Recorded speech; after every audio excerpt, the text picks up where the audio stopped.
this is kind of crazy, but it turns out that the most important iPhone camera features are completely hidden from casual iPhone users. My name is Emil Pakariklis. I'm the founder of iPhone Photography School, and in this short video I'm going to share with you 7 hidden iPhone camera features that every photographer should use. And once you start using these hidden iPhone camera features in your own photography, your photos are definitely going to improve. Now, the first feature I want to share with you is swiping your finger horizontally across the screen of your iPhone to open the camera app from the lock screen. Now, this might seem like a small thing. Who doesn't know how to open the camera app, right? But the thing about photography is that the best shots often only last for a split second, and if you miss that opportunity, you might never be able to recreate it. And because of that, it's critical that you know how to open the iPhone camera quickly. And the quickest way to do that is to simply wake your iPhone up, as I'm doing it right now, and to then swipe your finger horizontally across the screen from right to left. If this doesn't work for any reason, then you have to swipe your finger from bottom to top. But once you do this, you're ready to start shooting in just a second, which is critical to make sure you don't miss those perfect shots. Now, the second technique I'd like to share with you is setting the focus yourself when you're taking photos. So let me show you what that looks like. So right now, you'll see that I've already framed the shot, and I'm taking the shot through the front wheel of a bicycle, which makes it more interesting. But right now, I haven't set the focus myself. So the autofocus of the iPhone has picked somewhat of an average focus for this photo, but that's not what I want. So for an image like this, it's much better if I set the focus myself. So if I simply tap my finger right here on the foreground, you'll see that this square box appears and the focus is now set on the foreground. But if I'd like to change that, I can do it as well. And for that, I'd have to set focus here on the background, and you'll see how different the two resulting images are. The bottom line is this: if you don't set focus yourself, you're leaving your photos up to chance. Sometimes it will work out, at other times it won't, but you will not be in control of the camera of your iPhone. The next technique I'd like to share with you is setting exposure in your iPhone photos. So let me show you how that works. So the photo you're looking at now has some interesting exposure features. For example, the background is much brighter than the arc in the foreground, and because of that, we have to make a creative choice whether we're going to set exposure on the brighter background or on the darker foreground. Now, how do you change exposure on the iPhone? Actually, it's really simple. All you have to do is tap your finger on the screen, and this not only sets focus, but also exposure. So if I tap on the darker foreground, you'll notice that the image got brighter because the iPhone adjusted not just focus, but also exposure. Now, what if I wanted to set focus on a bright background, but I wanted to make sure that the foreground was properly exposed? Well, I can do that, and for that, I'd simply tap on the background to set focus there, and then I can swipe my finger up or down the screen to adjust exposure. So I can make sure that the foreground is well exposed and take a photo then. Or alternatively, what I can do is I can make the foreground darker and then take another photo. And this is how you control exposure on the iPhone camera. Now, the next technique I want to share with you is really important, and that is locking focus and exposure. So you already learned how to set focus and exposure in your photos and how to then adjust exposure by swiping your finger across the screen. But what then happens is that if something changes in the scene, or if you just take a photo, the iPhone will automatically revert to automatic focus and exposure.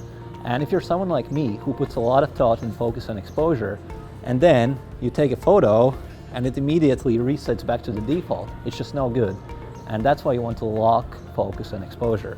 So in order to lock focus and exposure, all you have to do is tap and hold your finger on the screen, and you hold it down for a couple of seconds until you see the letters A, E, A, F lock.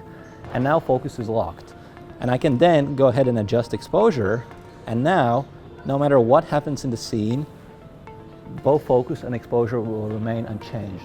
And now, I've framed the shot, I've set focus and exposure, so all I have to do is wait for the perfect picture and then press the shutter. And I can be confident that both exposure and focus will remain unchanged throughout this session. The next technique I'd like to share with you is taking burst mode photos with your iPhone. Now, this is one of my favorite techniques, and unfortunately very few photographers use it. But the way it works is very simple. Whenever you're taking any type of action shots, when you're doing sports photography, or if you're dealing with moving subjects, you can simply tap and hold your finger on the shutter button and the iPhone will automatically activate the burst mode. So let me show you how that works. So you can see that I've already framed the shot, and as I tap and hold my finger on the shutter button, the iPhone starts taking photos. So if you could jump for a bit.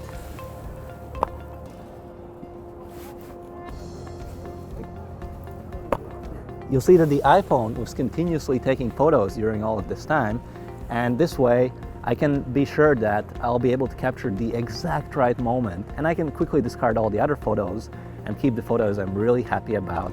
And these are the type of photos that I wouldn't be able to capture without the burst mode. The next technique I'd like to share with you is taking photos using the volume buttons of your iPhone. So if you're someone who's used to a physical shutter button that you get on a DSLR camera, you can actually get the same kind of feeling on your iPhone, and for that all you have to do is simply use one of these volume buttons on the side of the iPhone. And if you press either one of these buttons, a photo is automatically taken. And this is how you can take photos using the volume buttons of your iPhone. And finally, the last technique I want to share with you is taking photos with the white Apple headphones that you got when you first bought your iPhone. So if you find these white headphones, and if you plug them into your iPhone, you can then use the volume down or volume up buttons on these headphones as a shutter release. So this technique is really great for two reasons. One is if you're doing street photography, or perhaps if you're taking portraits and you want to remain unnoticed, then using these headphone buttons is a great way to do candid photography. And the second time when these headphones can be really useful is when your iPhone is on a tripod and you want to take a photo and you want to make sure that the iPhone doesn't shake at all. So if you plug in the headphones and if you use the headphone shutter release, you can take a photo without even touching the screen of your iPhone. So don't give up on your Apple headphones. They're really great for iPhone photography. Now, as you can see from the techniques I just shared, the iPhone camera looks really simple on the surface. But as you start digging deeper, it's really not that simple. There's so many hidden iPhone camera features, camera modes, and camera settings that you probably don't know about. And I could only share a handful of them in a short video like this. But to make matters worse, it's not enough to simply learn about all the different iPhone camera features. You also have to understand how to use each one of them in different photography scenarios. We're talking about different light conditions, different photography subjects, and even different genres and styles of photography. But the good news is that if you take some time to really learn iPhone photography, you can use your iPhone to take the kind of photos that nobody would even believe were taken with the iPhone. And because of that, I've created iPhone Photo Academy, which is an in-depth online course teaching you everything there's to know about taking photos with the iPhone. So under this video, you'll find out more information about my iPhone Photo Academy course. If you'd like to use your iPhone to take incredible photos that everyone adores and that you'll be proud to look at even years later, and if you'd like to do all of this without having to carry a bulky DSLR with you, then take a look at my full course under this video, and I hope to see you there.